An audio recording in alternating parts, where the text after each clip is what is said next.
What's up, everyone?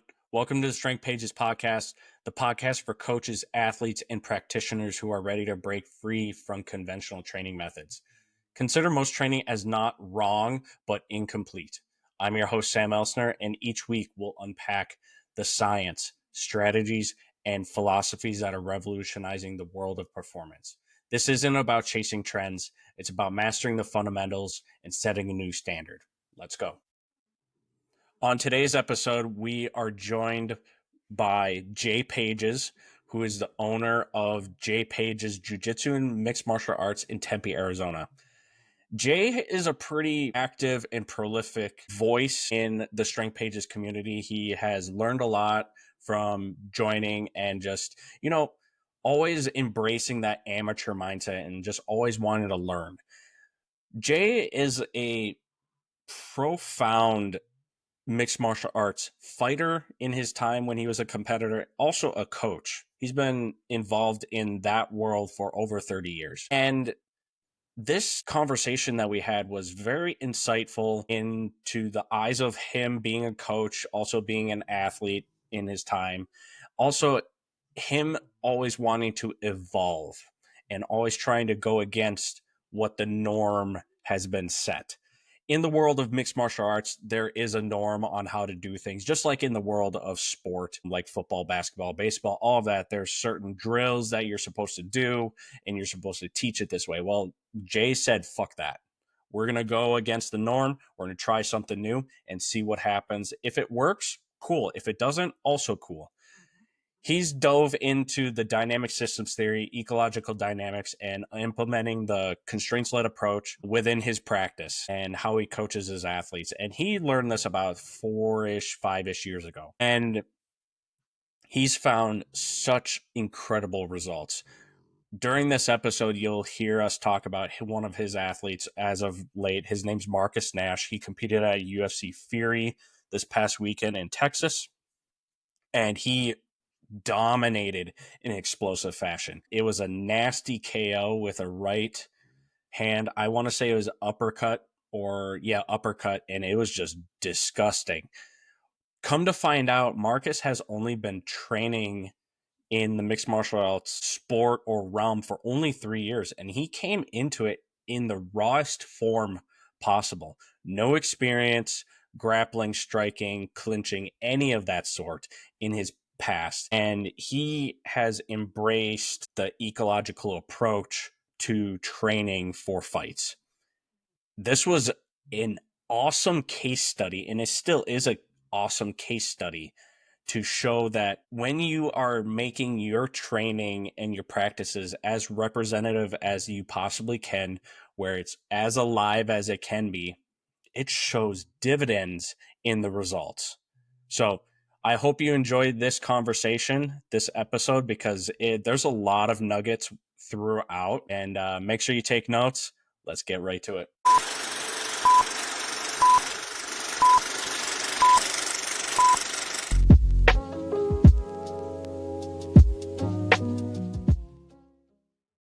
No worries. Yeah. So Yep. mentioning that, been busy the first 3 months of the year. Yep. Tell us what's been going on. So honestly, the first 3 months really it's just been nothing but doing seminars and coaching from jiu-jitsu to MMA. Beginning of the year, it was doing a lot of seminars, and my first seminar was in the Philippines, so I was there for a week. Then I had just had back to back seminars. I had 5 seminars in a time span of 3 weeks or something like that. So then just competitions and just coaching, and I just got back from Texas from Fury Fighting Championships, and then I go back to Texas in El Paso next weekend for another competition, and then I have another bunch of super fights too I have to coach at, and just more and other camps I have to teach at, more seminars at my affiliates and whatnot. So, Oh, geez. Yeah, no, it sounds like a busy ass schedule. yeah, I've just been living out of my luggage, out of my luggage for a while, for most of the 3 months. Yeah, no, for sure. Well, I know you kind of alluded to, this past week you were in Texas for the UFC Fury fight and whatnot. Tell us, I know I the MMA community has seen it, but like, Yeah. what brought you out there? So to Texas. Yeah. So my one of my fighters, he's one of my more recent athletes that we've brought from the ground up in MMA and fighting as an amateur, complete white belt, totally new to the game, both striking, groundwork, and MMA. And honestly, he's like he trusted the process with myself and my striking coach that I have there at the gym. He trusted our process, and honestly, he's done amazingly even as an amateur. He has the most vicious knockouts, as you can see that theory. I mean, those are like his first three fights as an amateur. I think maybe four lasted a compiled maybe 2.5, maybe 3 minutes total. Yeah, it just he was just he just has such good hands and good placement of them that it was like almost like too perfect in a way. Hmm. But yeah, so like just all that built up, even though he took his last fight before this, he took a loss. We have a great manager, Isaac, for him, who runs Waverly Sports Management.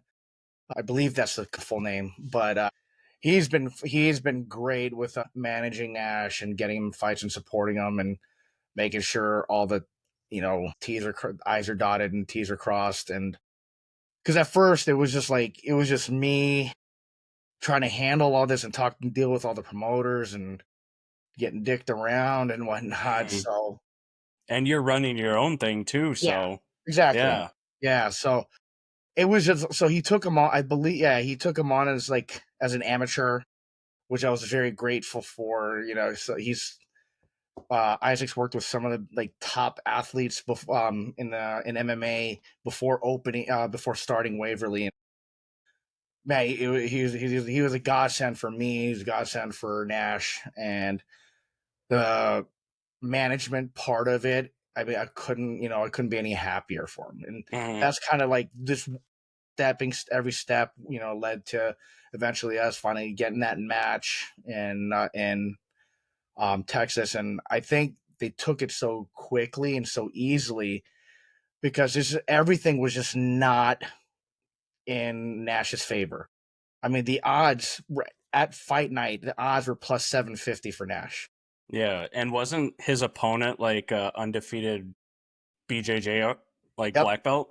yep. He's a third degree black belt, high level jiu-jitsu competitor. He was undefeated in MMA. He held Fury's title, amateur title. So everything was just like kind of up against, and Nash, and we were going into their backyard. There's just and so it just it, yeah. So it was like anyone. And his last fight, he got knocked out. So it was like we'll take it. They were really quick to Yeah. take it, and like they thought. I honestly thought that they they had an easy fight here and like a fish or something, or whatever you would call it, Hmm. for Hosha, and that wasn't the case. Yeah. No, for sure. For Nash and whatnot, Yeah. leading up to this Yep. fight Yeah. against this against the odds, basically, kind of give me a little bit of a rundown of like what led up to that, because I know you guys have camps, and I'm kind of out of the MMA realm a little bit because I a Yes. few years ago I think I Mm. trained a good handful of Mm. MMA fighters Yeah. Yeah. back here in Minnesota here. Yeah. Shout out to Troy Jones, Troy Trouble Jones, who's a who's a relentless dude. And you guys are, I gotta put it to you, you guys are a different breed. But leading up to that, like that fight, give me a little rundown of like His months camp. leading up to it. Yeah, his camp. Okay. Yeah. So honestly, so what I try to do with my athletes, I really try not to give them any crazy amount of downtime. Meaning, I'm trying not to have them go through this cyclical like roller coaster dip and high of like training. Like whether there are MMA guys or kickboxers or whatnot, always try to keep them in a shape to where if we gotta call at the last minute, it doesn't take that much to go from here to here. Mhm. Whereas like most fighters, like after that fight, after the event, it's like they go off the deep end and just gain all this weight. They don't train for that week. I'm like, unless you're really injured, unless you're hurt, there's no reason for you to have to come back to the gym the following week, like right after the fight.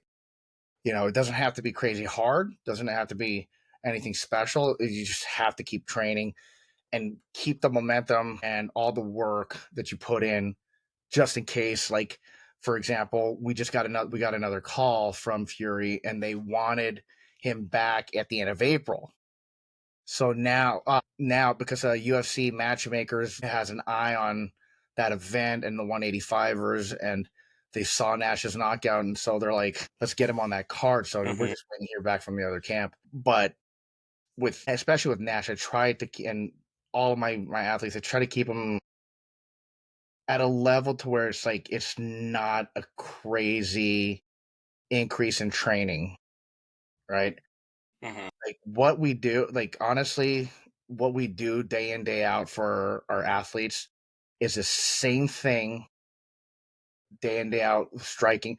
The only thing that changes is how we approach the work that we're gonna do that night, like for a very specific night or game or week, or if there's a specific like a fighter that we have to, I guess, develop a game around that will tailor, or if there's like a specific rule set, we're gonna tailor the training around that.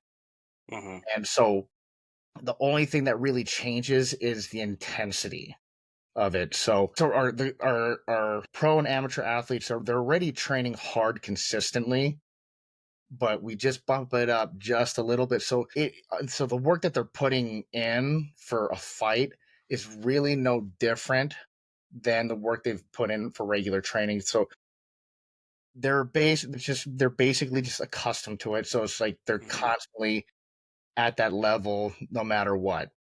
We Yeah. just change what they work on, boost the intensity, work on specifics, and that's pretty much it. We may have them do a lot extra road work or whatnot, but the specificity that we work with our guys is, and especially with Nash, will be based on who he's fighting or the rule sets that they're fighting for. Mhm. No, That that makes total sense. yeah, And like being able to tailor it to your opponent, all that yeah, stuff, which kind of leads into a little bit of, you know, with you being part of Strength Pages community and you and I talking on the side, trying to getting know each other a little better and all that stuff. I think one of the things that really brought you to all of this and some of the topics we've been talking about is ecological dynamics, yes, dynamic systems theory, skill acquisition, all of that. Taking into account these theories, these ideas, how do you implement that into your, mhm, your practices, your training to yeah. tailor it to a certain opponent? So so basically, for example, let's say with for Nash in this fight, he's a black belt. Nash is only or third degree black belt, and Nash is only a blue belt. So the skill disparity, at least like or on paper, is very huge. Hmm. And based on we were making there are some assumptions that we could make based on previous experiences from Nash's fights and who the individual is. So one, the guy was shorter. Two, he is a seasoned black belt. He's a seasoned fighter. He knows what he's doing. And the other assumptions we were able to make was that he saw Nash's last fight in the knockout. So the assumptions we were able to make is one, he's gonna want to take it to the ground. What he's gonna do to do that is use the cage. The other assumption, based on again previous experiences that I'm sure they saw, was how Nash got knocked out in his last fight, and it was an overhand right, and he did exactly all of that. He threw the overhand right. He didn't have the stand up skills to hang with, or the striking skills to hang with Nash. So he did his best to keep him on the fence. Tried to take him down, couldn't take him down. So, and it is all based on the everything and all the work that we did specifically for those assumptions we were able to make. Mhm. So stand up wise with the separation of both athletes, right? They have to strike the close a distance. So a lot of the drills or games that we would put together for Nash to get ready for this was a lot of work based on either countering or evading that overhand right. Or maybe we did some games where he would follow up with the overhand right with either strikes or follow it up with his own takedowns or whatnot. Then we would do work on the cage because the guy was much shorter. Some of the guys that we brought in to help him out were shorter, stockier wrestlers that again we put him in very specific situations, gave him very specific tasks to achieve, and not just okay, hey, you just got to get up, just stand up, okay, or you have to put them on the back. Like a lot of gyms, a lot of schools, when they do their training and they do their skill work when it comes to like cage work, like just turn them. You have over 100, just turn them, right? I mean, and obviously shit like that's always going to be easier said than done. Mhm. But what we did specifically was okay, try to turn your hips. So the attacking player tries to keep the defending players back flat on the cage. Other person's trying to take their back off the cage and at least and get to their shoulder. Another game would be defending player keep that free hand, keep that the other arm wizard. The other one keep that other hand from getting from punching you up against the cage.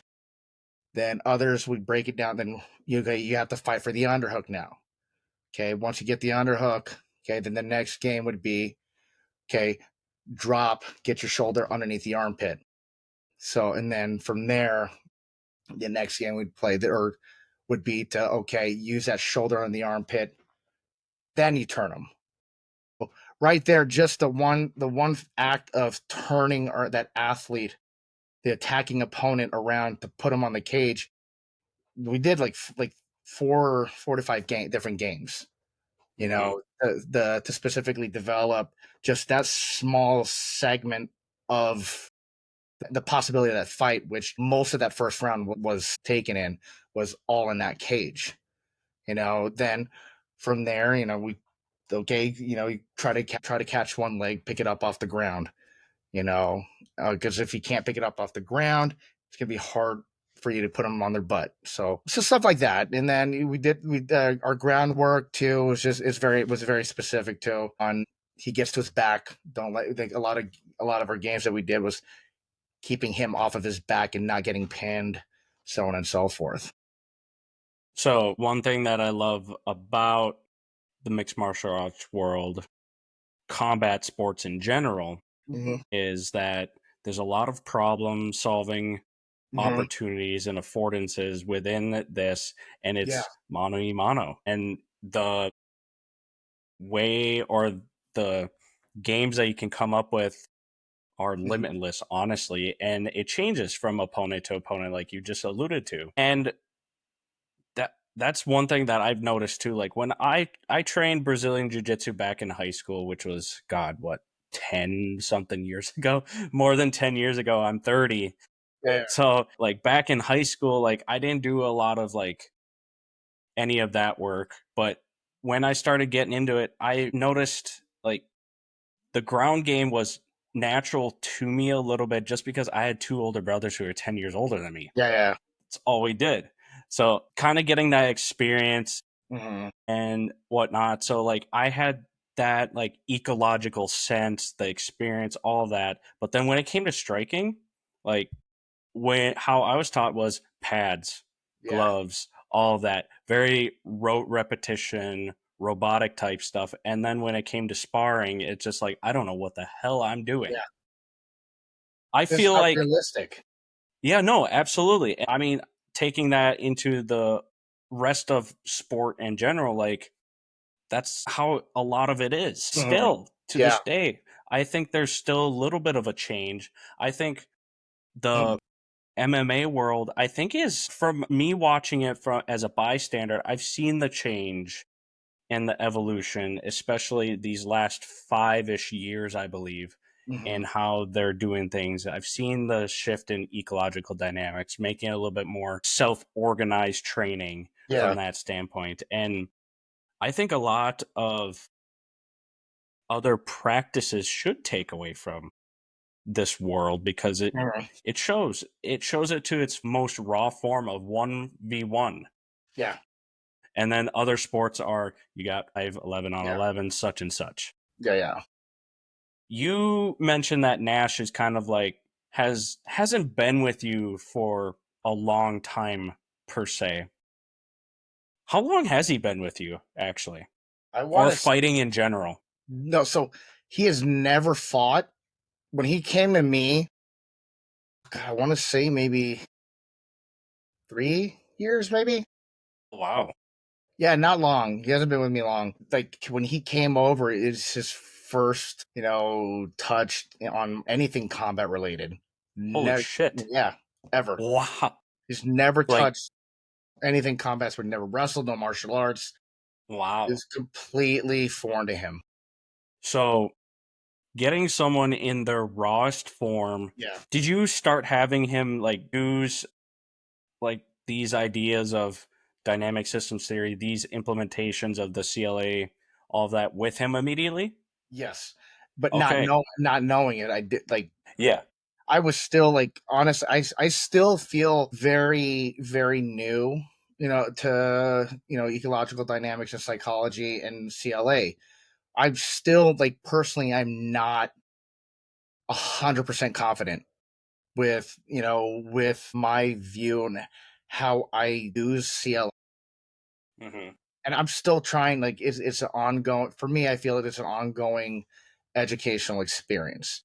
Yeah. But with Nash, since day one, he's never had the traditional martial arts or combat sports approach to education with the sense of drilling, repetitive drilling against someone that's just stationary, right? That's His that's striking, yeah. we hardly do any pad work. It's all partner work, all drills, games. We hardly do any heavy bag work, and he only spars once, maybe twice a week. That's I think that's a great case study slash a testament to someone who is legit rawest form into MMA and to come onto a stage like Fury, which is a pretty huge stage. It Like is. don't don't get me wrong. Like I've heard of it and whatnot, and that's a pretty huge stage for someone of that stature. And like to come out and be so dominant, that's ridiculous. It looks like he's been with you for decades, like Yeah, since he was yeah. youngin. But having him, that's actually a lot more surprising. And I think that just bodes well to like being able to make training practices as alive as possible so Mhm. you can receive that information and be comfortable. I like looking at it as like a video game. Like you're gaining experience. And the more experience you get, the more comfortable you get to be uncomfortable. And like you kind of alluded to, it's a constant educational process. That's what I love about skill development, sports performance, all of Mhm. that is it's different day to day. It's you got to adapt to it. And that's kind of what Strength Pages is all about and why I think like you fit in so well with us is cuz we're having this amateur mindset, always constantly growing. Cuz how long have you been a coach or in the MMA realm? Since 2007 So coming up on what, 17 years? ish. Yeah, that's A like little bit more than? I've been doing martial arts since I was 4, but I started in like Muay Thai and Jiu Jitsu in 1990. My first class was in 1993, but probably didn't start really taking it serious until 94. But Okay. my first classes were in 93. So I'm not gonna put like an age stamp on you, but I was born in '94. yeah, but honestly, it's like it was funny. Is yeah, 2007. I really had no intentions on being a coach, no dreams. had a great job and I was making a lot of good money and I loved what I did. Just kind of, I just fell into it. Yeah. Yeah, just by chance. And so be going 2007, kind of getting into it and whatnot. You have your own facility. Yep. Where are you located at? So I was in Chandler for a very long time. Right now I'm in Tempe, Arizona. Okay. So yeah, Nice, nice. And it's your own like gym, my own everything. building. I'm the only owner with my the boss, aka my wife. Everything goes to her first. So, but yeah, it's just me and her. Okay, that's awesome. And on a, I guess, more bigger stage Yeah, and whatnot, how many fighters have you been able to coach to make it to, this that's high, level? a few. One of my one of the first guys I've coached. He was actually in the UFC. This was like around between 2007 2010 ish time frame. Um, he was in one of the earlier Ultimate Fighter houses. He was fighting Okay. locally here. I was actually honestly, I probably had a foot in the door already with my guy because I was a personal trainer for Mike Goldberg. You know, are you familiar with? Okay. Yeah, he was a Yep. former announcer for the UFC. Yep. I trained him and his wife a lot. They lived not too far from where I was coaching, and I think having that relationship with him helped me get my guy in the UFC. So he got in the house and he had one or two fights in the UFC. Then I've had girls and like pretty semi big amateur events. She could have fought in Invicta and Legacy Fighting Championships, but I can't remember. Like she just fell off, fell off the face of the earth kind of thing out of nowhere. But I've had a LFA, I've had guys in Bellator, Okay.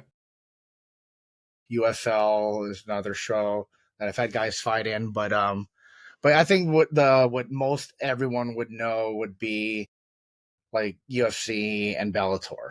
So I've had Hmm. guys at that level. So having individuals of basically high levels and Yeah, whatnot, yeah. how have you seen your, I guess, approach change from day one to now?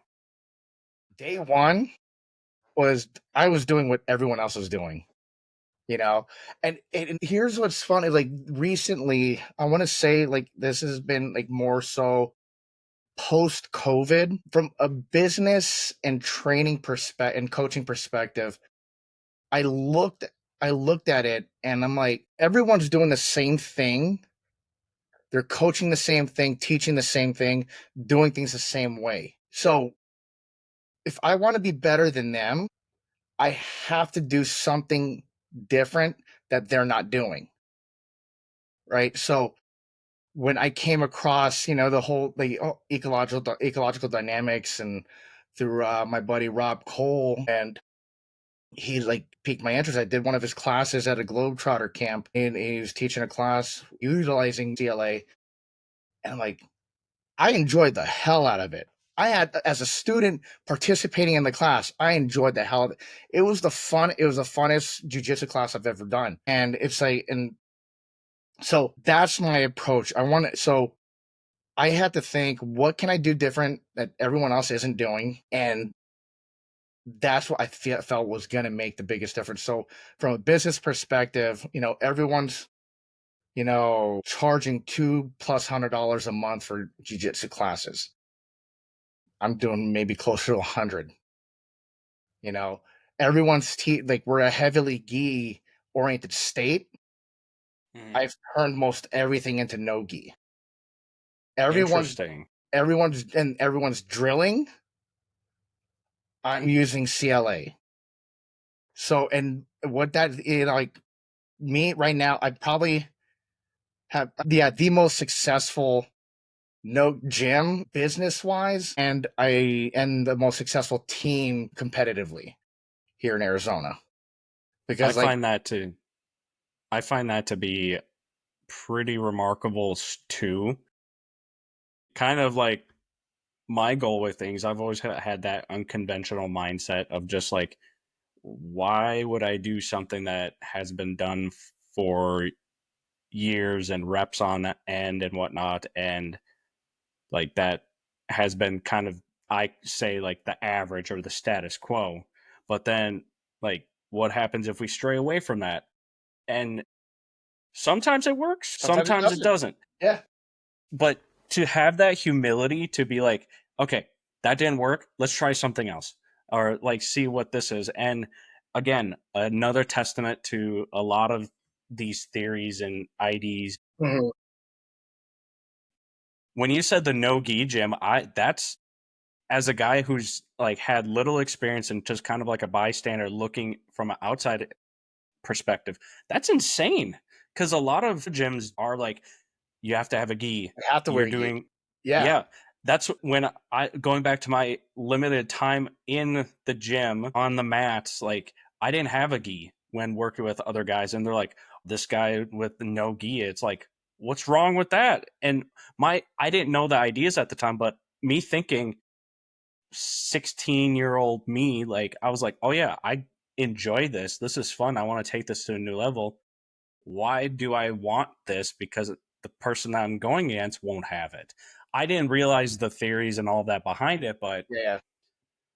that's actually a huge testament to, and it shows to why things are being successful. And with that, I'm sure a lot of people are noticing, putting it putting it on notice. Have you had other coaches come to you and kind of like observe things or Yeah, I what? know I have. Like some of my affiliates, I get they ask me questions about it all the time. They're still some are still on the fence about implementing it, to any degree. We're still getting pushback. It's still so new in the jiu-jitsu and MMA community, Yeah.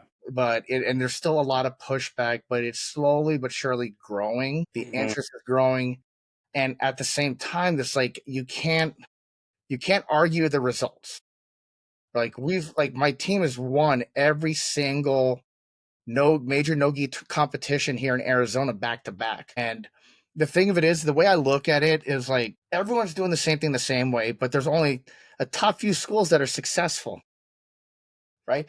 So if this methodology of static drilling were, and for an hour or whatever the case may be, is supposed to work, then why aren't the thousands of other schools that follow that methodology, why aren't they at the top Yeah, if it works so exactly. well?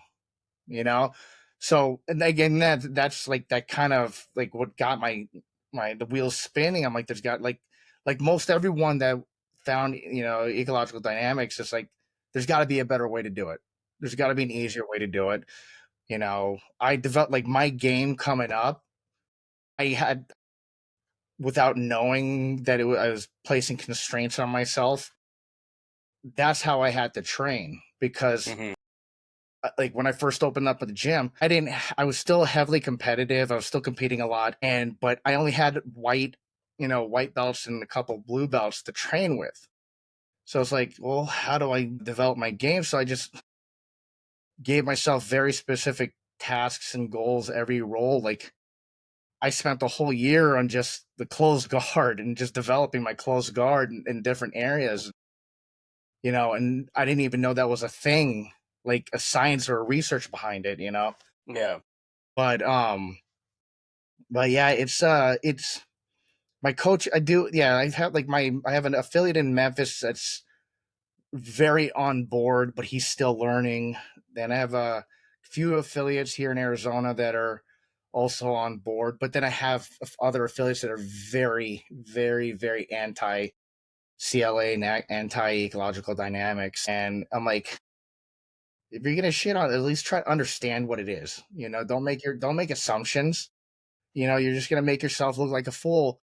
Making these comments and talking shit without actually understanding what ecological dynamics is, the science behind it, what it really does, and how do we learn? How do you learn? How do you develop skill, behaviors, strategies, timing, and all that stuff is all coupled into just every single whatever game you want, whatever you want to call it, drill, resistance drill.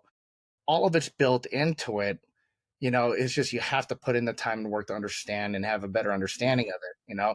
Because what's funny is like I was talking to one of my coaches at one of my affiliates, and I'm like, at the end of the day, you could call it drilling if you want. You're drilling, but just with resistance. It's not just a regular general situational sparring session. I'm giving you directions to have something very, very, very, very, very specific emerge, or a very, very, very specific problem to solve. Mm-hmm. So it's not just mindlessly just drilling, you Yeah. know, and just staring off into space and like twiddling your thumbs, you know. But No, I feel like that's the norm with sports and coaches in general. And I mean, this kind of brings me back to an article that came out a while back ago from the two guys at Emergence, Tyler Yerby and Sean Mishka, who are kind Mhm, of one of the pioneers, along with Rob Gray, Keith Davids, all of that, who put out a lot of this research. They came out with an article, an ode to Bruce Lee. mhm, And how Bruce Lee, the story of him, challenged how things were done when it comes to his martial arts, kung fu, all of that stuff. And it's like when you're drilling over and over and over again against a non live object, mhm, you're going to get really good at going against a non live object yeah, because you have one problem that you're solving over and over and over again. But that I feel like is very, very, I guess, not rude, but just not vulgar. I can't think of the word right now, but just very like close minded yeah, yeah, to like yeah, knowing that yeah. there's Ignorant, many others. Yeah, there we go. ignorant, Trying ignorant. trying to yeah, ignorant on shutting out what's actually happening when you look at the sport or the fight itself or whatever it is that you're training for. That should be like what you're training for, not and using the tools that are there in front of you Yeah, in training. yeah, Yes, there is a time and place, maybe for these rote repetition type yeah, and not decontextualized training sessions and movements, but it's like this. Everything else, I believe, should be where if you're working on, for say, your ground game, clinch game, cage work, sparring, striking, anything of that, you got to be doing that with mhm, against a live human being. Now, to your point of like whether it's like scaling wise, the intensity, if you're going against someone who's really good on the ground, maybe bring someone in who's really good on the ground, same stature, all of that. So like you're trying to gain that experience, gain that exposure, so you're comfortable with it. And I mean, then when the cameras are on and everything, yeah, you might have a little jitters because of the yeah, yeah. cameras and whatnot. But if it's you mano a mano, like Mhm. you're going to be a lot more attuned to it and be able to like run the show basically. 100. And yeah, and that's I try to implement like Bruce Lee's philosophy into a lot of things of just like you just got to be like accept what it is and like especially in like knowledge and learning new things like for me, this is like me just talking with you and like diving into the jujitsu martial arts realm. This is completely new for me. Yeah, And it's like I sometimes I have a little exposure yeah, to it, but like you gotta go in, take what you can, throw out what isn't, and ultimately exactly. make it your own. And but I take it a little step further. I don't throw it out. I just put it in my back pocket and Yeah, come yeah, back and relearn it. That's the whole premise of strength pages, like what I'm trying to do, bring people on into the community like you is start this movement, change how things are being done and set the new standard. That's my goal. That's my ultimate goal. I've wanted to like be like not put my foot down but like yeah, pull the trigger on all of this yeah. and you know what? If it's going to fail, cool. That's fine. I'm going to go back You to should try. yeah, at least I tried. Go back to the starting point, try it again. I'm not like, was I scared to do this? Yes, Yeah, like yeah. obviously, but you know what? Yeah, no, it's always a learning experience. And like, and ultimately, when you showed up, Mhm. started becoming more part of the community, you and I talking, like, I feel like this, like combat sports in general, has kind of been at the core of like why I've Hmm. liked it so much. I've used it as a lot of examples when teaching a lot of these ideas and all that stuff. And I know, kind of getting off tangent, but you know No, what? no, That's yeah. all part of it. But But it brings me. no, go. What Sorry, was go that? ahead. No, go ahead. Go Nope, ahead. you're good. But like brings it back to like whenever I was working with athletes hands on and whatnot, a lot of the times I saw was there wasn't a combat feature in Yeah, training. yeah. And what did I do? I brought combat into it because it's a combat sport.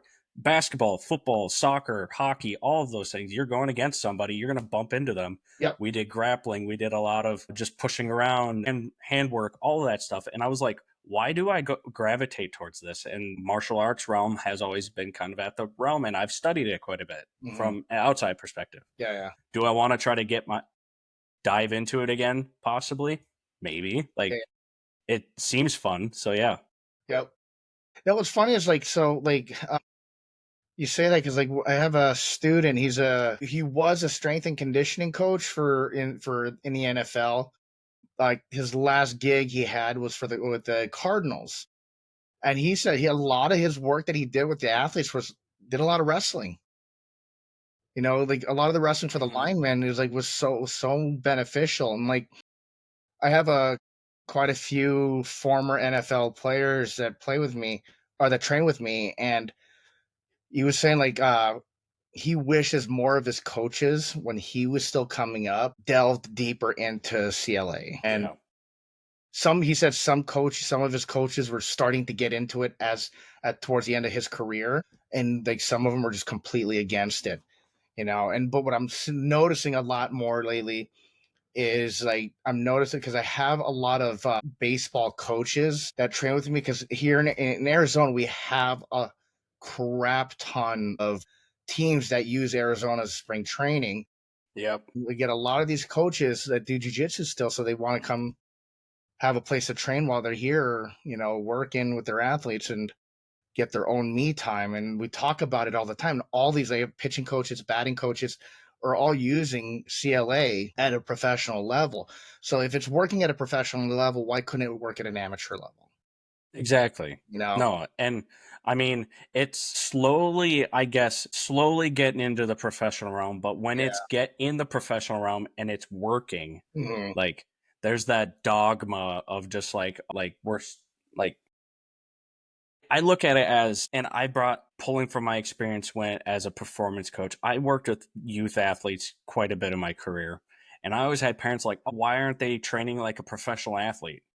Or like, I'm like, well, one, they're 12. Like, they're 12. Yeah. Like, so taking that concept of like, hey, the CLA is working at the MLB level and it's starting to get integrated more, I would say very slowly in the NFL level. Yeah.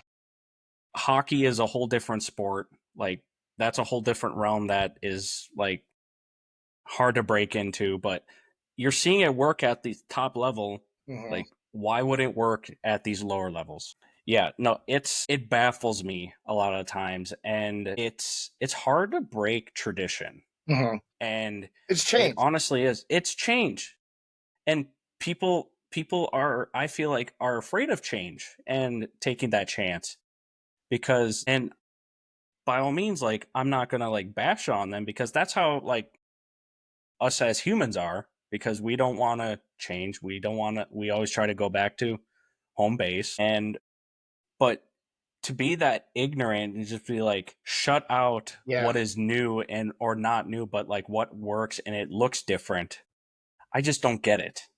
And to me, there's no risk, you know. No. There's no risk. Like if you don't like it, it's not working for you, then don't do it anymore. But you know, yeah. Yeah. But like you said, don't be ignorant to the fact that it does work. You know, Hmm. because the proof is in the pudding. There are gyms and athletes that are constantly utilizing it and are successful with it. And the thing is, like, yes, it's scary, you know, and Yeah. just like you starting the strength page, it's scary. Like I still, even to this day, I still question once in a, like more so before when I first started implementing. I'm like, am I doing the right thing? You Hmm. know, am I doing what's best for my athletes? Yeah. Now not so much. Their successes are continuously making me feel better about my decisions of implementing this methodology. Like, because before I only used it with my pro and amateur athletes. Now I use it throughout with all my classes now. Hmm. So I think like it's everywhere. CLA, even if people don't know it that they're doing it, they're to one degree or another, they are. Yeah. No. Like whether like for example, like hockey, basketball, and soccer, for example, or even football. When they're running their plays, they're drilling, but they have the pressure of somebody else. They're not just putting Hmm. sticks in the ground and dribbling the ball around the sticks on the pitch, right? I mean, they still do that to warm up and stuff, but once they start running those plays where they have another athlete, putting that pressure on them, to me, that's a form of ecological dynamics and the use of Yeah. CLA in their sport. So it's like you guys are cool with that. You think that's the way things go. Why not treat jujitsu like that? I know. Where's that give them the feedback of resistance, Hmm. because they're not like. And there was a debate that happened with got Greg Souders and some other coaches within in the jujitsu community, and one of them brought up that really bugged me was how he mentioned how Kobe Bryant and Michael Jordan got really good at shooting at basketball because they would come in and shoot free throws for a couple hours before practice or before a game, whatever the case may be. I'm like, yeah, they got good at shooting the basket in a free throw, but how much of that game is played in that free throw? Not very much of it, Hmm. very little. Most of it's running up and down the court with a basketball and shooting with the pressure of somebody else placing on it on you. Yeah. That's how they got better, is running those patterns with that pressure on them, juking left and And right. You know, yeah. And kind of alluding to that too, like I think what is it, Michael Jordan that said like he's failed more times than he's been successful. mm-hmm. Yeah, Problem solving. exactly. He's tried things over and over and over again. Kobe's tried things over and over and over Mm-hmm. again, failed so many times, but he's willing to take that risk. And I feel like in today's world, instant gratification is Mm-hmm. something that is sexy. That is the big thing that parents, athletes, coaches want. And it's like these drills, rote repetition, like these things that you can do over and over and over and be successful. Mm-hmm. They think that's what's going to lead them to, that level. But if you really think about it, yeah, you've heard it all time and time again. Kobe Bryant in the gym before anyone else, just shooting baskets, all of that stuff. But do you know what's going through his head? He's trying to like I think I read a book at one time um, of a former coach that worked with Kobe pretty extensively. Alan Stein, I think his name is. He worked with him pretty routinely, and was just like, Kobe, why are you doing this? And he's just like, you got to get good at the fundamentals, and you just got to practice like how you play. Like, and even though it looks like he's just shooting by himself, he's trying to do it mentally and like experience wise. But like at that point in his career, he's seen everything. He's won multiple NBA titles Yeah. and all that stuff, and he has made all these mistakes and grown from it, and has this information Yep. to go off of. That's what made these guys successful. It wasn't because they were doing drills against cones or Yeah. bags or Yeah. anything like this. Like, yeah, they have great work ethic. That's what we can appreciate as, Americans. Mm-hmm. And that's the one thing that we love to go off of is like, he's got great hard work ethic, all that stuff. Yeah, that's part of it. But why are they so skillful? It's because they're Mm-hmm. willing to take the risk Yeah. and try new things and be embedded in their environment. Mm-hmm. One thing with soccer, like you mentioned too, a lot of the times the best soccer players like Messi Yep. Cristiano Ronaldo, they played futsal a lot of the times. Yeah. But like in the off season and like growing up Hmm. playing futsal, like Yeah. it's like soccer, but it's a shorter field Yep. and it's a lot quicker. Yep. So decision making on a bigger pitch at the world level, Yeah. like it's easy It's for easier. them because they Yeah. yeah, because they're attuned to their environment, they're Hmm. used to it, and I don't see why like that's a testament to like this stuff works. And it just again, it baffles me that coaches and parents and even CEOs that I've worked for, they've like they shut it down. It looks like play to them. I'm like, well, if you look at the game, it's play. Like That's what you're it playing a is. game. Yeah, you're playing a game. All at its rawest form, you're playing a game. It looks like you're playing a game. No shit. Like, yeah, I'm exposing them to the information that they are going to get Yep. when playing their game. Exactly. So they can play their game well and Yeah, successfully. exactly. Exactly. I just That's again, fun. it doesn't make sense, and it's just because it has to look a certain way. It's been done a certain way, and that's just what I'm trying to do is just Yeah. break the norm and Exactly. whatnot. Is it changing? Yes, very, very, very slowly, I believe. But yeah. So like, and there's another thing that came up not too long ago that I forgot who I was talking to. It just came up in discussion about. It's kind of like not bashing, but making you question, traditional methods of information processing, right? Like if this is the way it's supposed to be done, you have Mhm. to drill this, you have to do it like this, A, B, C, D, E, F, G. Some of the best soccer players in the world are from Brazil. They don't Mhm. have the technology, the money, they don't have the facilities or the coaches.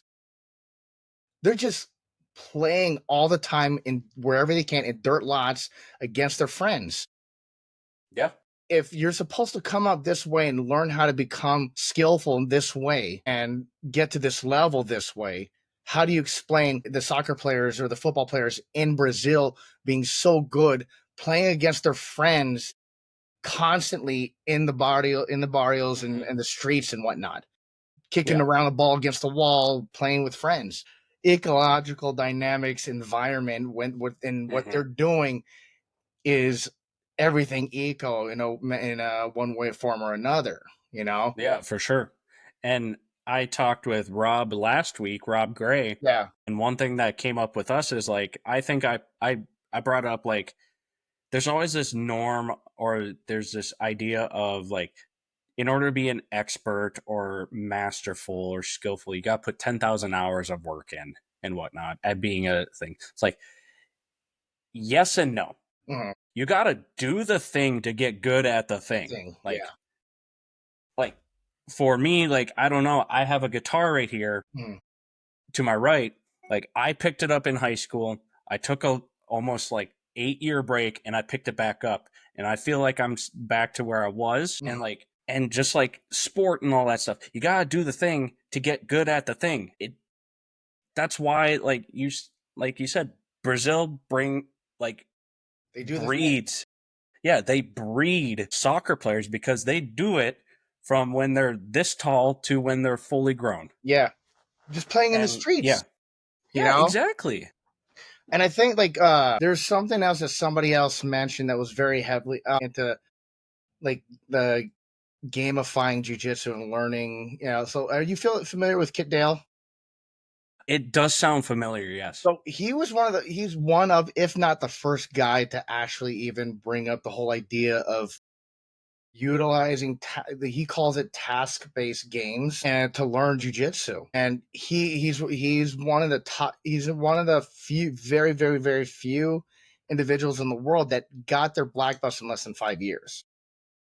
Wow. But the biggest difference was, and this was in a time where the average was probably closer to 10 years, maybe 12, but he got it in less than 5.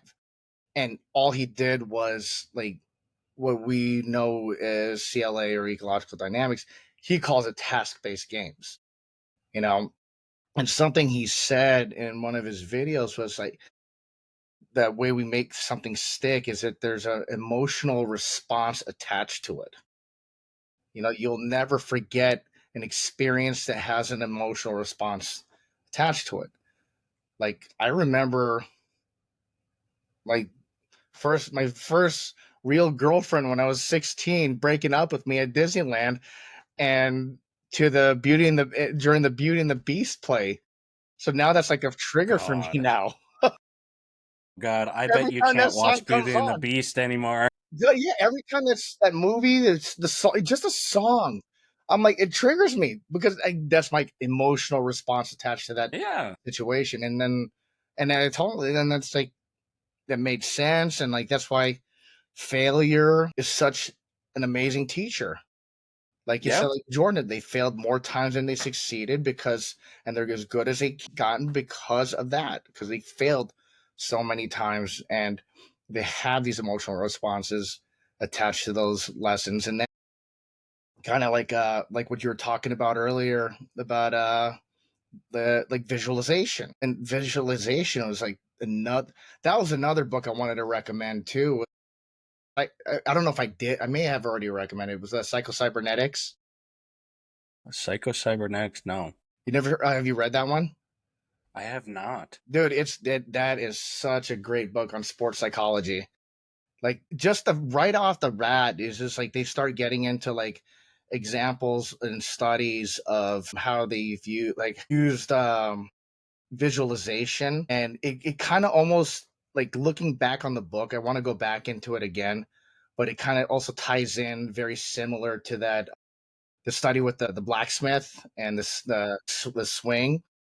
Yeah, They talked, repetition yes, over yeah. they talk Repetition without repetition, yeah. yes, because they talk about like one of the best golf players back in the day. I think it was maybe like Jack Nicklaus or something like that.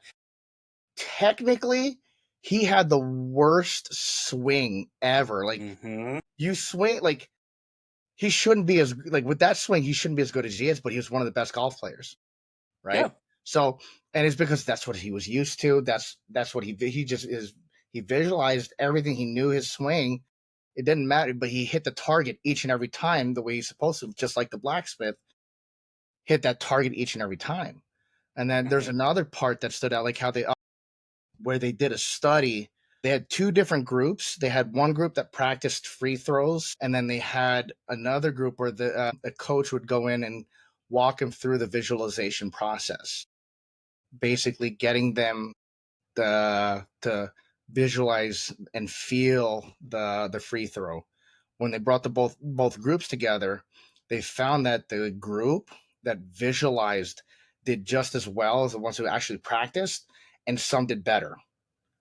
Mm. Right, like, and the one of the things that they brought up in that in the book too was that your brain tells your body what to do. Yep. So if you coach someone through that visualization process to know what to feel, what their body and their muscles to feel, and it's kind of like, it's almost like putting in the physical reps without putting in the physical reps, and kind of like It's like gaining that experience. Yeah. just like what you're saying, like with how Kobe or Michael Jordan, even though they're by themselves doing free throws, they're visualizing the certain scenarios, movement patterns from their past experiences, and using that, like that sensation that they've experienced while they're just shooting and drilling by themselves. Yep. Yep. So No, and I think that puts it into perspective as well too. Like I feel like visualization, this is just me going off on it. It's a great tool, but now looking at it, utilizing the ecological yeah, approach, you gotta have some experience under your belt to do it. If I went to to that study, and this is one, and a little off tangent with this comment, this idea that just literally popped in my head of one thing with strength pages, challenge everything and question everything. That's, and even with some of the stuff that I think about and like here and studies too. But going back on it, if I were part of that group mhm, that you said those were shooting free throws and those who were visualizing it, if I never shot a basketball in my life and I went into the visualization group, I guarantee I would not do better than the other people. yeah, that makes sense that you put it that way. That Yeah, Yeah. And so like when I feel like visualization, when you're at a point, if you've played a sport or participated in an activity like wrestling, Brazilian Jiu Jitsu, mixed martial arts, I say in the first year or so, I think just be there, accept what it is in the first amateur stage, which can be 1 to 5 ish years. Yeah. Then you have some experience under your belt of being in it, like Bruce Lee, what it is, and then you can do that visualization. I think Yeah. that's my perspective on Yeah. it, Yeah. and that just makes sense to me. I could be completely wrong, No, it makes but sense. It makes sense. yeah, You're right. I'm like, I did not think about that until you just brought it up. I was it's just just so like, blown away with like, holy shit, it worked. They did. They were able and to. so yeah, Yeah. the one thing I've learned about these studies and research articles and all this stuff, like they're gonna do it at a breaking this all down. They're gonna get the result that they are looking for 9 times out of 10. Like, oh hey, is visualization gonna be just as good as shooting a basketball? Is that the study? Okay, yeah, it Mhm. was just as good or a little bit better. They got the result that they were looking for. Is it gonna happen where the result isn't what you expected? Of course, that's Yeah. just science. Yeah. But these articles that come out, I like looking at them as peer reviewed more than anything, like Yeah. people looking at it all around and getting different perspective, different ideas into it. That's where it's like, that's where you question it. And it's like, oh, yeah, that makes sense. Totally. But yeah, if I never done the thing, I'm Yeah. not going to be Yeah. just as good. I Yeah. can't No, it visualize makes it. sense. Like for me, like I have such little experience on the mat. I couldn't go against you or John Jones or anybody like that just by sitting here in my Yeah. chair and Oh no, visualizing yeah, for sure. all of that. Like I can't do that. Like there's no way. But yeah. No, I like it. No, I like that. It's like it was just like it was just one of the like interesting parts of that book. I mean, it goes definitely delves deeper into other things too. Mhm. But I think I've gone through it twice already, but it's been a long time, so I want to go through it again. So like they were talking now they were talking about it, but Yeah. yeah, like yeah, there's like I know like the whole thing with studies. It's like any monkey could do a study, like it's Yeah. so that's like if like a high school student could go to ASU, do a study at ASU, and say it was a study done at ASU, and people will have that image. Oh, it was a study the university did, and so it must be real or whatever and It's whatnot. in a vacuum. Exactly. So It's like in a unless it's like yeah. I'm rarely gonna put a lot of what's that word I'm looking for? Give it very much credence, unless it's like a peer reviewed paper or Yeah. research or whatnot. Or if anything, one thing the main ideology behind strength pages is whatever you read, whatever you take from someone, obviously you're going to steal it from somebody, but figure out a way to apply it. Like, if it doesn't work to you, that's Mhm. totally fine. Mhm. Like, put it in your back pocket. It might come back up later. Like, try to figure out a way to apply it. And I tip my cap off to my professor who was also my head track coach back in college. Mhm. I did a strength and conditioning class for my undergrad, and we did weekly article readings. And he's like, read it, learn how to apply it. How will you, and will it, and without testing it, but how will you apply it to like a team or an athlete? I take that into all of this, like, apply it. It may be dumb, but Yeah. try it. I swear to God, I went into the wrong degree for college, dude. That you said that sounds like more fun than the shit that I was doing in college. Well, if Oh, I'm going to be completely honest, I look back through my experience going from place to place, like a new job almost every 3 to 6 months mhm. in the strength and conditioning world, just Yeah, because in the private sector, I'm going to be completely honest, like you're just a number. yeah, And if you don't fit in with, like, if you are challenging the status quo, they're mhm. going to get rid of you, Yeah, yeah, and they're going to find a way to get rid of you because you yeah, don't do the things that have been working for them for the past 20, 30 yeah, years, yeah. or just, yeah. And So me looking back at it, like I'm grateful for my experience and it's led me to this now, but it kind of like just looking back at it, I should have tried something else, but Yeah. you know what? This is still fun. Well, at least I mean, honestly, it's like I'm not even using my degree. I had Yeah.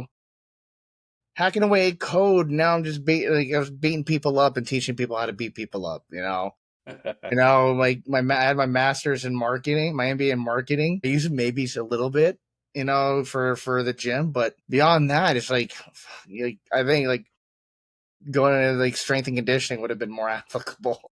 Yeah, no, it honestly I thought about it came to me like just out of the blue. I wanted to go for sports medicine, Yeah, honestly, and go athletic training and do that. I knew I wanted to work with athletes. yeah, But then strength and conditioning kind of came out of nowhere, being an athlete and then trying to take it to the next level in track and field. That was my sport as a thrower.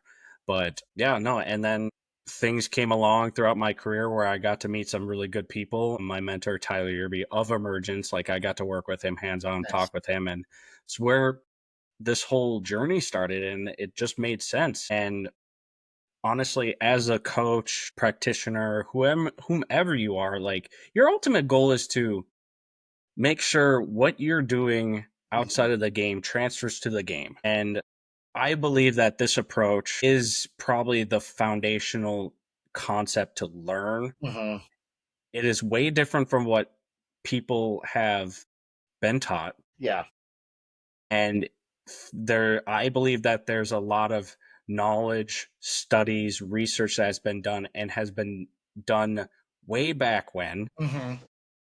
like JJ Gibson Yeah. talking about the hammer, blacksmith, all that. That was Forever ago. long ago, Yeah. forever ago. This isn't new knowledge. It's just applying that into practice is something that just doesn't bode well with people I and think they it's just just want the easy fix. Yeah. I think it's just new to society. Yeah, I for knew sure. like not new to the scientific community that's in that realm of science, but to the rest of the world is yeah, it's brand spanking new. It's unfortunate, but like the sad part is like people have I think at least from what I'm noticing in the jiu-jitsu community is that I think a lot of people are I'm just again it's just an assumption. I think they're letting their egos get the best of them Absolutely. because Ego ego is like I put a post out there a week or two ago, I yeah. believe. Ego is killing sport. And because these people that are higher up in management and administration and coaches and all that stuff, they don't want their ego hurt and they're letting it be shown. I'm Mhm. not naming names, but I've had a CEO and a head coach before in my past who couldn't get past their thick skulls and egos to say that I was right and you are wrong. Yeah. I'm not trying to be like, yeah, I was totally right, but I'm like, just open your eyes and see if this just makes sense on what I'm doing. They're like, I don't like it. I don't like it. It doesn't make sense to me. Stop it now. And I was like, what? No, absolutely. Ego Yeah. is killing sport and It's sad. development. It's sad. It is so It is sad sad. that, put your athletes first, you know? Yes. Pardon my French, but fuck your ego, you know? Yeah. It's not about you, it's about the athlete. Yeah. It's about their growth, their development, not your god level, whatever you want to fucking put yourself on pedestal Yeah. kind of thing. And it drives me so nuts. I think like jujitsu, I think people in the jiu community that shit on it is like they're the biggest hypocrites. They talk about Mhm. humility, but they're letting you and be humble, but yet they're letting their egos drive and dictate all their opinions about, you know, the whole idea of ecological dynamics. And Yeah. their egos are sitting there telling them they already know what ecological dynamics is. We do ecological dynamics. I'm like, you obviously don't. Yeah. Just I could tell when someone's, has even done the littlest bit of studying or understanding of it. Hmm. Just like I could tell if anyone's ever used, any form of like CLA or ecological dynamics for their striking, or all they've ever done was just a bunch of pad work. Hmm. And you could see it in their movement patterns and how they Yeah. move and and their decision making process when they're sparring. You know, they look great when Yeah.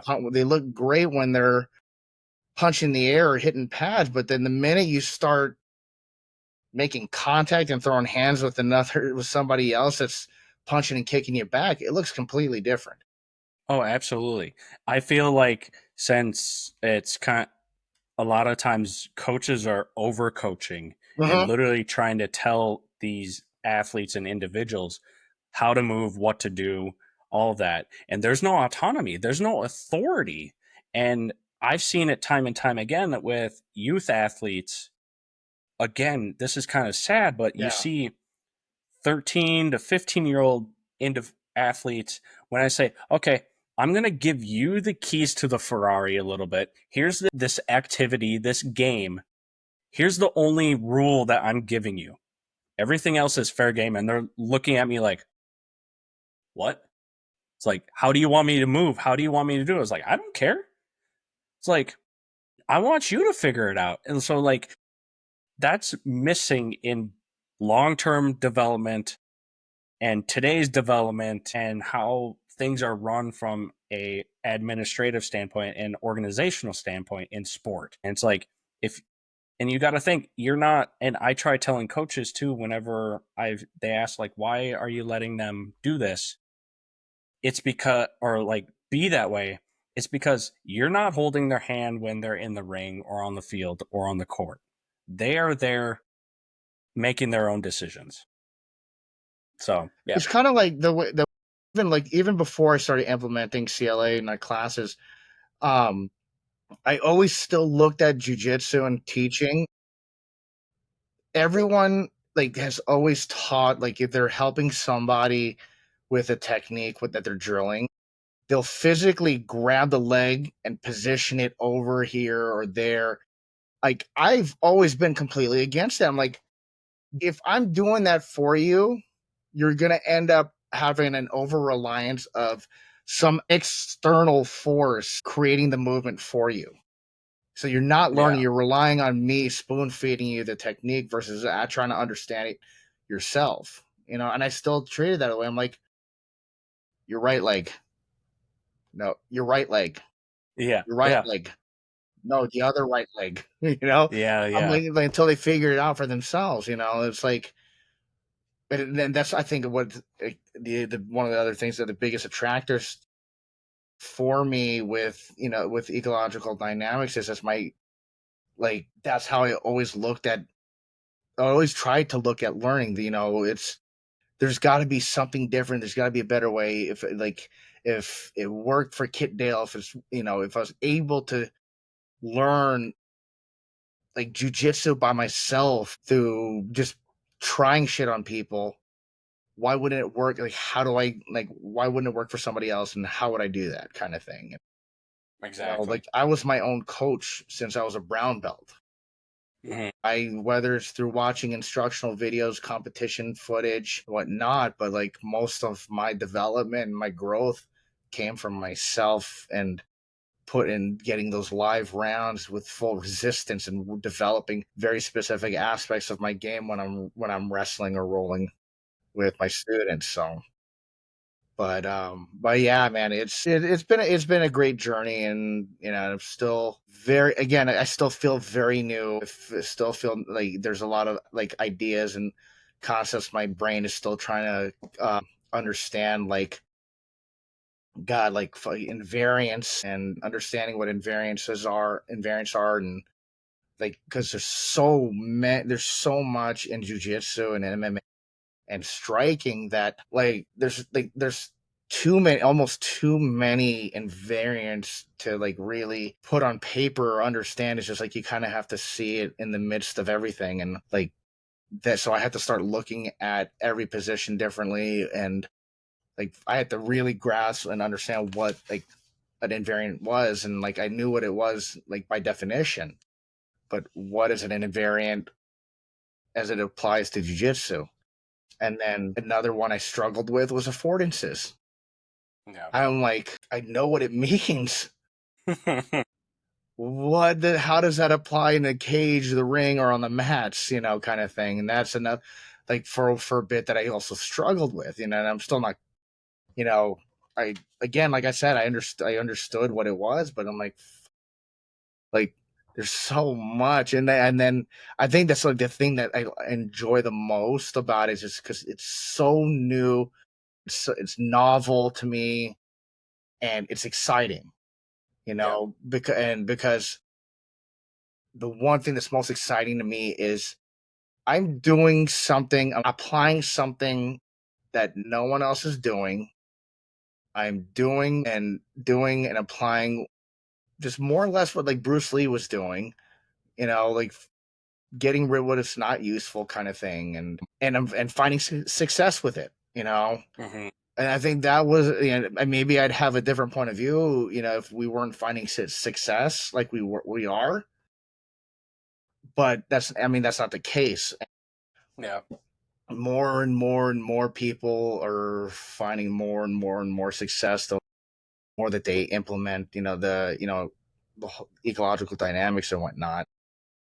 The growth and development of my athletes, like from day one till like day month 6 kind of thing, it's ridiculous, and I have like guys that only train with me for a couple years. We have visiting black belts that come in that are very like been training a long time, and I have these new blue belts submitting them on a like pretty regularly, and then I have a white 6-month white belt that inadvertently signed up for a competition against at an intermediate level against like purple belts and blue and purple belts or whatnot. And 6-month guy, he's submitting and beating purple competitive purple belts in competition, not just in training. And he's only been doing it for like 6 months.